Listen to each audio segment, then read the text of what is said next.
সাজসজ্জা 5টা। 1 নাম্বার সাজসজ্জার নাম হচ্ছে পরচুলা। এটা মা বোনদের ওয়াজ করছি, আলগা চুল কোনো মা বোন লাগাতে পারবে। এটা হচ্ছে ফ্যাশন হয়ে গিয়েছে। বক কাটিং দেয় অনেকে। বক কাটিং আছে না নাই?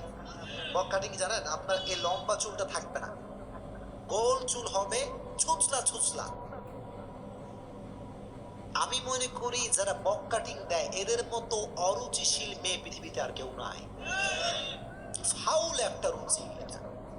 একটা মেয়ের সবচেয়ে বড় সৌন্দর্যতা হচ্ছে সে হবে সুখে এসে দিয়ে, তার চুল হবে লম্বা, ঠিক কিনা?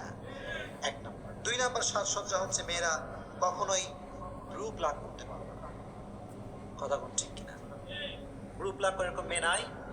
না, আল্লাহর হাবিব বলেছেন তার উপরে আল্লাহর লানত, তার উপরে আল্লাহর অভিশাপ যে ব্রু প্লাগ করে। নাউজুবিল্লাহ। মা বোনদেরকে বলছি কখনো ব্রু যতই যাই হোক না কেন, ব্রু কখনো প্লাগ করা যাবে 2 নাম্বার। 3 নাম্বার হচ্ছে মা বোনদের জন্য টিপ লাগানো জায়েজ নেই।